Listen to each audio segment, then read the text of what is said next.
मेडी Assist health care अपना IPO लेकर आ रही है जो कि 15 टू 17 जनवरी के बीच में सब्सक्रिप्शन के लिए ओपन रहेगा। 2021 में ये कंपनी अपना आईपीओ लेकर आ रही थी, लेकिन मार्केट कंडीशंस को देखते हुए इन्होंने अपने प्लान्स को चेंज किया और फिर 2024 में एक बार फिर से ये कंपनी अपना आईपीओ लेकर आ रही है। तो इस वीडियो में मेडी असिस्ट हेल्थ केयर सर्विसेज के आईपीओ से जुड़ी सारी इंपॉर्टेंट डिटेल्स को हम कवर करेंगे जो इस आईपीओ में अप्लाई करने से पहले हमें जानना जरूरी है। सबसे पहले हम इस कंपनी के बारे में जानेंगे, इसके बिजनेस मॉडल को समझने की कोशिश करेंगे और जानेंगे कि ये कंपनी क्या काम करती है। इसके बाद हम इसके फाइनेंशियल्स को चेक करेंगे, फिर हम इसके लेटेस्ट ग्रे मार्केट प्रीमियम को चेक करेंगे और इसके पॉजिटिव एंड नेगेटिव एस्पेक्ट के बारे में बात करेंगे, ताकि हम ये डिसाइड कर पाए कि क्या इस आईपीओ में हमें अप्लाई करना चाहिए या इसको अवॉइड करना चाहिए। और अगर इस आईपीओ में हम अप्लाई करते हैं तो क्या ये आईपीओ हमें एक अच्छा लिस्टिंग गेन दे पाएगा या फिर इस कंपनी में लॉन्ग टर्म के लिए ही इन्वेस्ट करना चाहिए। तो वीडियो स्टार्ट करने से पहले एक रिक्वेस्ट है कि इस वीडियो को अभी से लाइक कर दीजिए और चैनल पर पहली बार आए तो सब्सक्राइब कर लीजिए, क्योंकि इसी तरह के इन्फॉर्मेटिव वीडियोस आपको इस चैनल पर मिलते रहेंगे।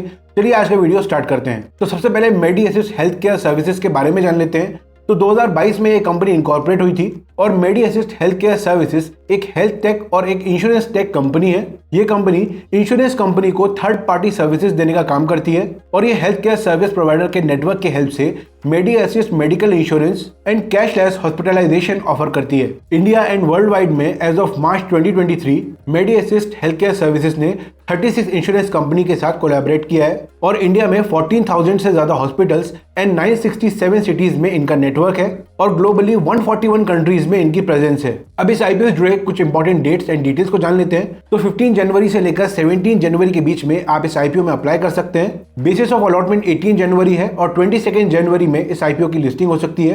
कंपनी ने जो प्राइस बैंड रखा है वो 397 टू 418 रुपीज पर शेयर का है। 35 शेयर्स का यहाँ पर एक लॉट है और ये पूरा का पूरा फ्रेश इशू है, यानी कि यहाँ पर जो भी प्रमोटर्स हैं वो अपना स्टेक यहाँ पर सेल कर रहे हैं और कोई भी पैसा जो है वो कंपनी में नहीं जा रहा है। तो यहाँ पर एक ये छोटा सा नेगेटिव पॉइंट है। अब अगर रिजर्वेशन की बात करें तो क्यूआईबी के लिए मैक्सिमम 50%, रिटेल इन्वेस्टर के लिए मिनिमम 35% और एचएनआई के लिए मिनिमम 15% का रिजर्वेशन है। तो अगर इस आईपीओ में अप्लाई किया जाता है तो रिटेल कैटेगरी में अलॉटमेंट के चांसेस यहाँ पर सबसे ज्यादा दिख रहे हैं और स्मॉल एचएनआई कैटेगरी में सबसे कम चांसेस दिख रहे हैं। रिटेल इन्वेस्टर मिनिमम 1 लॉट और मैक्सिमम 13 लॉट्स के लिए अप्लाई कर सकता है। एक लॉट की प्राइस होगी 14,630 रुपीज और 13 लॉट की प्राइस होगी 1,90,190 rupees. Small HNI minimum 14 lots और मैक्सिमम 68 लॉट्स के लिए अप्लाई कर सकते हैं और बिग एचएनआई को मिनिमम 69 लॉट्स के लिए अप्लाई करना होगा। इसकी जो प्री इशू प्रमोटर होल्डिंग है वो 67.55% है और जब ये आईपीओ आ जाएगा तो उसके बाद जो प्रमोटर होल्डिंग है वो 45.75% हो जाएगी। अब इस कंपनी के फाइनेंशियल्स पर भी नजर डाल लेते हैं। तो अभी हमारे पास 2021 से लेकर सितंबर 2023 तक का फाइनेंशियल डेटा है और अगर टोटल एसेट को हम देखते हैं तो यहाँ पर एक स्टेडी ग्रोथ है। 2021 में 545 था और 2023 में आ जाते हैं ये 705 करोड़ रुपीस हो गया है। साल दर साल यहाँ पर रेवेन्यू भी ग्रो हुआ है। 345 था ये 2021 में और 2023 में ये 515 हो गया है। तो 2022 से लेकर 2023 के बीच में जो इसका रेवेन्यू है वो 25.95% इंक्रीज हुआ है। प्रॉफिट आफ्टर टैक्स में भी लगातार ग्रोथ है। 2022 से लेकर 2023 के बीच में प्रॉफिट आफ्टर टैक्स 18.66% बढ़ा है। नेटवर्थ, रेवेन्यू एंड सरप्लस भी बढ़िया है एंड बेस्ट बात यह है कि कंपनी के ऊपर कोई भी डेट नहीं है। इसका प्री आईपीओ पी है 38.87 और आईपीओ आने के बाद इसका पी हो जाएगा 64। रिटर्न ऑन कैपिटल एम्प्लॉयड 24.95 है। अर्निंग पर शेयर 6.53 है। रिटर्न ऑन नेटवर्थ 19.63 है। तो इस कंपनी के फाइनेंशियल्स तो अच्छे हैं और कोई भी मेजर प्रॉब्लम यहाँ पर नजर नहीं आ रही है। अगर इसके कंपटीशन की बात करें तो कंपनी ने अपने रेड हेरिंग प्रोस्पेक्टस में कोई भी लिस्टेड कंपटीशन को मेंशन नहीं किया है जिससे हम इस कंपनी को कंपेयर कर सकें। चलिए अब ग्रे मार्केट प्रीमियम की बात कर लेते हैं। तो ग्रे मार्केट प्रीमियम अभी यहाँ पर 54 रुपीज का निकल के आ रहा है। एस्टिमेटेड लिस्टिंग प्राइस हो सकती है 472 रुपीज, मतलब यहाँ पर अलॉटमेंट मिलने पर 13% का गेन हो सकता है। तो ग्रे मार्केट में तो यहाँ पर बहुत ज्यादा डिमांड नहीं दिख रही है, लेकिन जो ग्रे मार्केट प्रीमियम है वो अपडेट होता रहता है।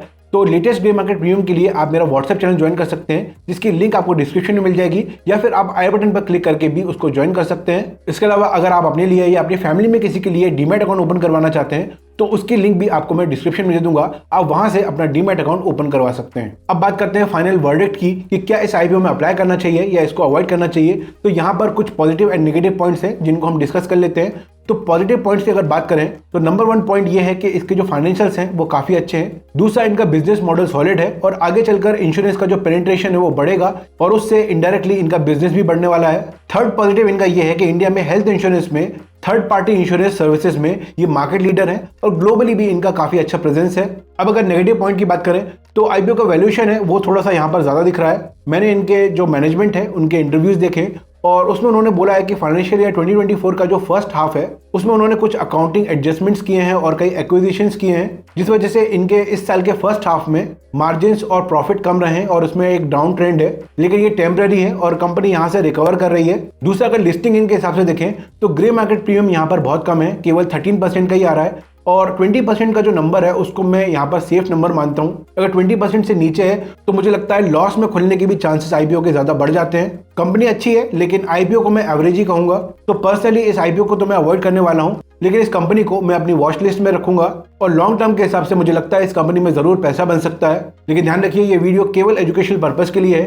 कोई भी इन्वेस्टमेंट डिसीजन लेने से पहले या फिर किसी आईपीओ में अप्लाई करने से पहले या तो आप खुद रिसर्च कीजिए या फिर आप किसी फाइनेंशियल एडवाइजर की हेल्प ले सकते हैं। बाकी इस आईपीओ को लेकर या फिर इन्वेस्टमेंट से रिलेटेड कोई भी क्वेश्चन हो तो आप कमेंट सेक्शन में पूछ सकते हैं और अपना ओपिनियन भी शेयर कीजिए कि इस आईपीओ को लेकर आपको क्या लगता है, क्या आप इस आईपीओ में अप्लाई करेंगे या इसको अवॉइड करेंगे। तो दोस्तों आई होप आज का वीडियो आपको पसंद आया होगा। अगर वीडियो अच्छा लगा है तो लाइक कीजिए, चैनल पर नए हैं तो सब्सक्राइब कर लीजिए, बेल आइकन प्रेस कीजिए ताकि आने वाले वीडियोस आपसे मिस ना हो। I will see you in the next video. Take care and have a great day.